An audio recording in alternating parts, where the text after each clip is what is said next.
Hello, and welcome to Intermediate Algebra, Unit 3, Lesson 5, using function notation. When we're done with this lesson, you should be able to recognize and know how to use function notation to find the value of a function when you're given an x-coordinate. This is actually fairly simple. The notation is more confusing than anything to students. So, what is function notation? Well, we're very used to seeing equations that look like this. Y equals 3x plus 2. So that gives us instructions for how you find y when somebody gives you a value of x. So if I said, for x equals 4, what's y? Everywhere you had an x in your equation, you would replace it with the 4. So here it is right here, 3 times 4 plus 2. And you can calculate a number for that. Well, function notation can kind of be thought of as a shorthand for saying, well, what is y when x is 4? Instead of saying that, if I write the equation like this, f of x, and that's read f of x, equals 3 times x plus 2, the f of x has replaced the y.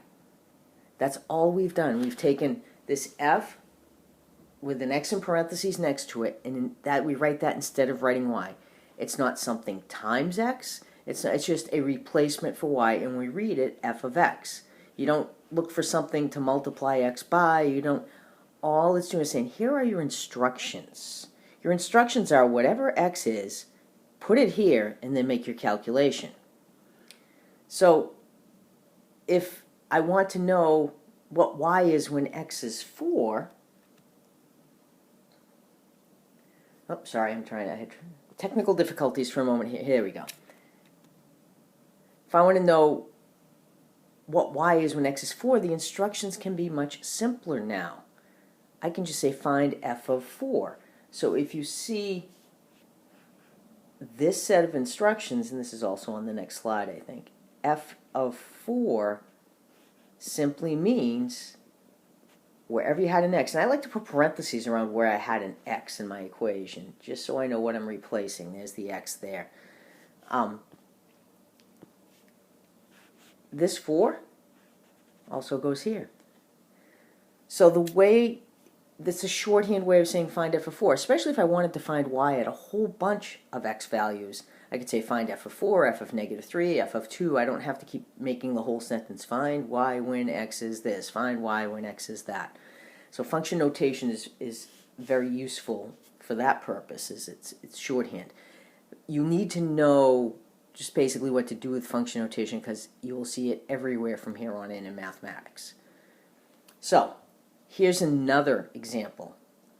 You're given g of x. So, your function doesn't have to be f. It can be any letter, g of x, m of x, h of x, k of x. In this case, I've used g. And you're told find g of negative 2. Well, here's that first step I was talking about. Every place I had an x, I put parentheses around it.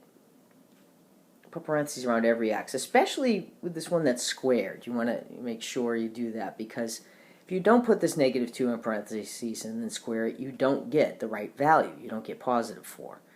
So now, instead of an x, I have a negative 2. So notice what happens is every place there were parentheses around the x, it now gets filled in with a negative 2 instead of an x. So what I have here to evaluate, and whenever I have some function name of a number, my answer will be a number. For the purposes of this course at least. So 3 times 4 is 12, plus 2 is 14, plus 4 is 18 is my answer. So g of negative 2 equals 18. So that's really all there is to it. I'd like you to try these 4 you-try-its. Stop the video, try each problem. All of the answers are on the next slide. When you restart the video, you will see them. And if you have any difficulties with them, there could be a couple things going on. You could basically, maybe you don't understand function notation, or you might be having some trouble with your signed number arithmetic. This is where that starts to pop up on us. remember that when you're multiplying signed numbers, signed meaning now you don't just have positives, you have negatives. So if you have a positive times a positive, you get a positive. If the signs match, you always get a positive. A negative times a negative, you get a positive. But if the signs don't match, you get a negative. And when you subtract a negative number, 3 minus a negative 2, it's the same as adding, because that's like having a negative 1 out here, and when you multiply that, you get a positive 2. So subtraction of a negative is the same as adding. If you're subtracting two numbers that have the same sign, you do the subtraction and keep the sign of the bigger number. And what I mean by that is, let me erase some of this here. So if I have 3 minus 5, I end up with a negative number because I do the subtraction. I go, okay, 5 minus 3 is 2, but the bigger one was what was subtracted, so I get a negative 2. So things like that you might need to review. I'll post a video on Blackboard for review of arithmetic with signed numbers. This is usually where students get caught with that. Anyway, stop the video, try it, and come back and see your answers. And check your answers. Okay, you're back. I assume you did the problems. Here are the answers.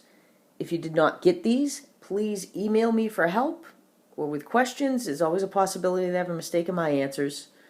Or see the tutoring center. You cannot get behind in this topic. This is pretty much all we do with this topic in this course, but you will see it pop up in use throughout the rest of this course and in every math course you take from here on in.